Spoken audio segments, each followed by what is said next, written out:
What's up, what's up, what's up? Hi, you guys. It's me, Talisha. I am really excited about this blog that I'm going to do. Uh, First blog I got to do was with one of my best friends, Megan, and we talked about transparency, love, and courage. And this one I'm going to do solo. So, what's up, what's up? I am going to talk about something that I've had a couple people ask me questions about. um, choosing your circle of friends. So, one, adulting is hard. And as you get older, you notice that your circle gets smaller. And that is not a bad thing. Let's just put it out there. It is not a bad thing because not everyone you know or who you encounter really is a friend. I've been very blessed to have amazing acquaintances, amazing coworkers, but phenomenal friends. So, today we're going to talk about Talisha for T, life for L, and circle for C.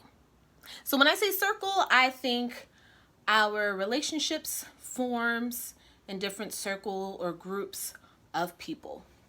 So I call my friends life circles, okay? Because they have entered into my life, into my bubble at different points in my life, and some have stayed, some have gone. But I am a person that believes in divine purpose. I feel like it's not a coincidence the people that we run into or the people who stick around. It's not a coincidence the situations that we end up being in. I think divine purpose is something to help you grow as an individual and hopefully something that will strengthen you spiritually, emotionally, and hopefully physically, right? So you guys are catching me right now. I just had to freshen up. I came from the beach with one of my good friends and her little family. So I got a little baby fix today. And I just had to freshen up. And because, yeah, I don't wear makeup like that. So you're going to have to deal with all this beautifulness. All natural. You see that glow? That's my sweat. That's right. So let's get started.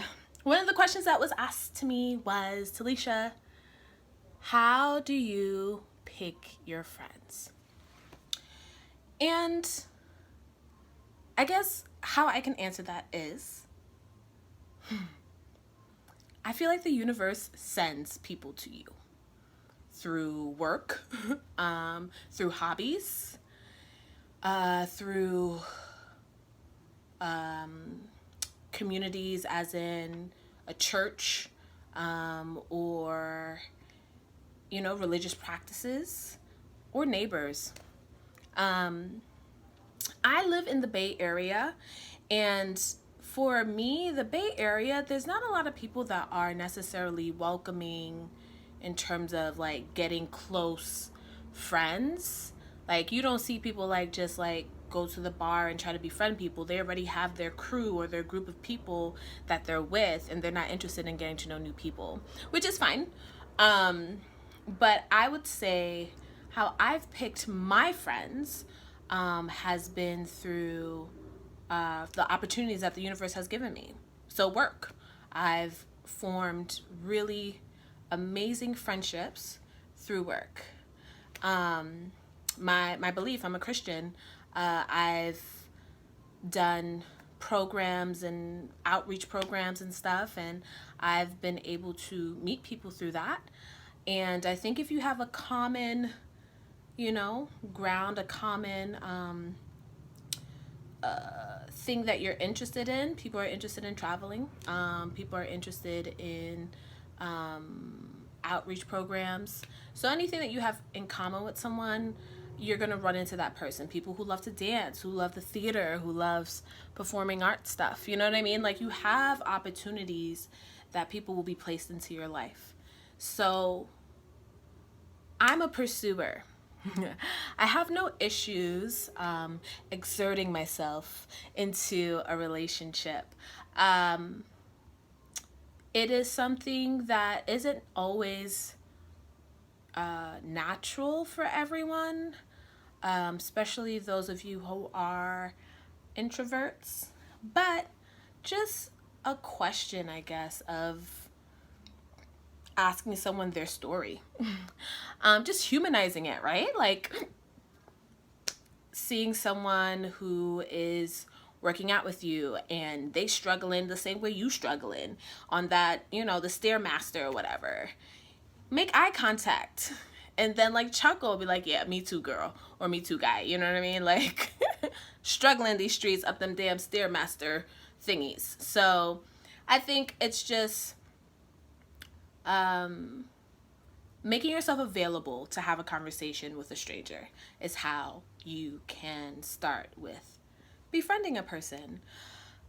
In your workplace, you can see what other people's interests are besides the job that you're doing, or you can start with the job that you're doing. I'm a teacher, so the beauty about working with other teachers is that we have moments of stressful times and we can't help but to depend on each other for encouragement, for strength, for a little piece of joy.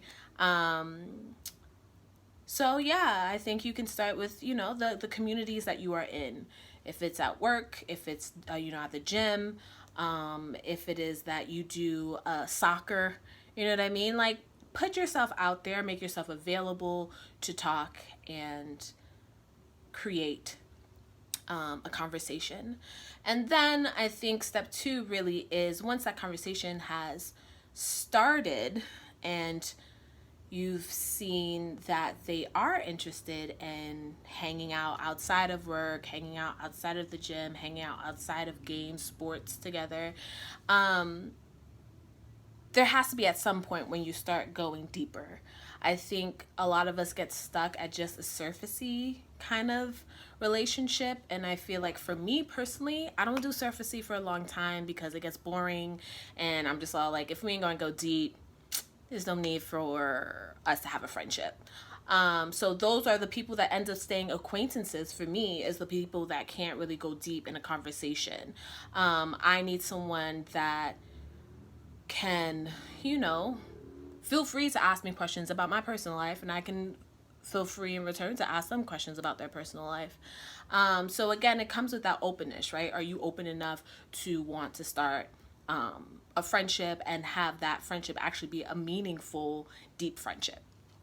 I think third will be look at the patterns of your relationship with this person.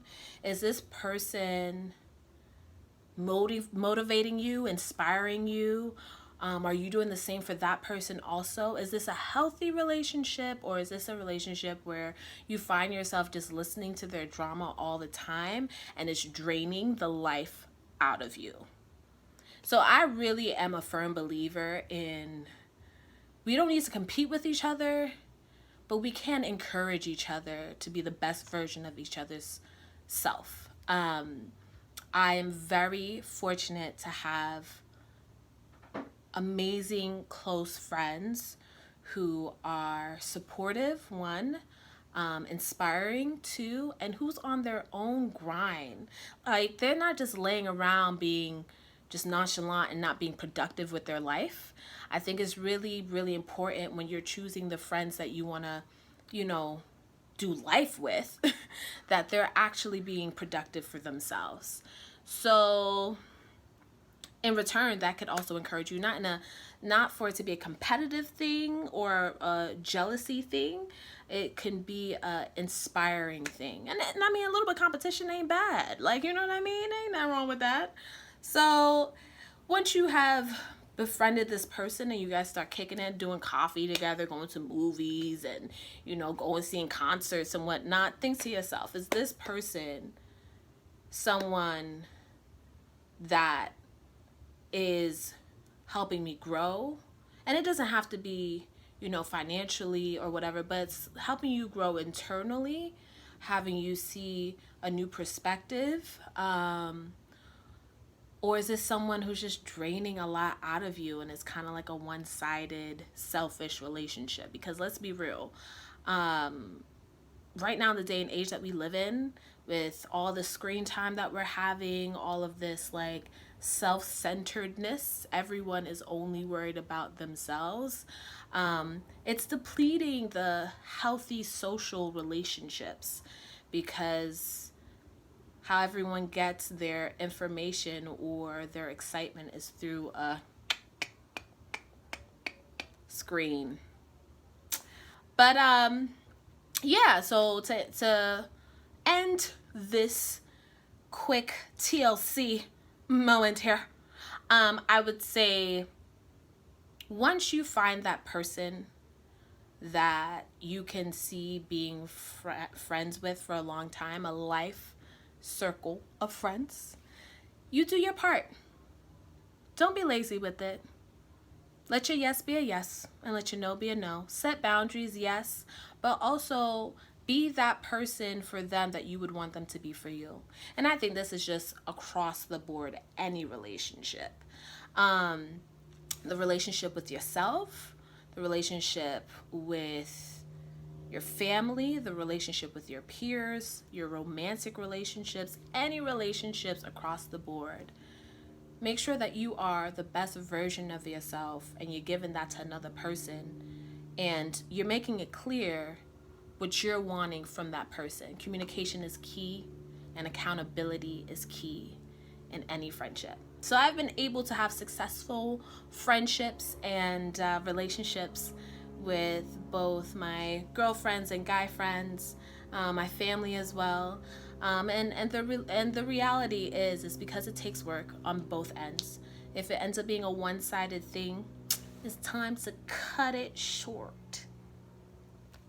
So I hope you have received some knowledge from Talisha here.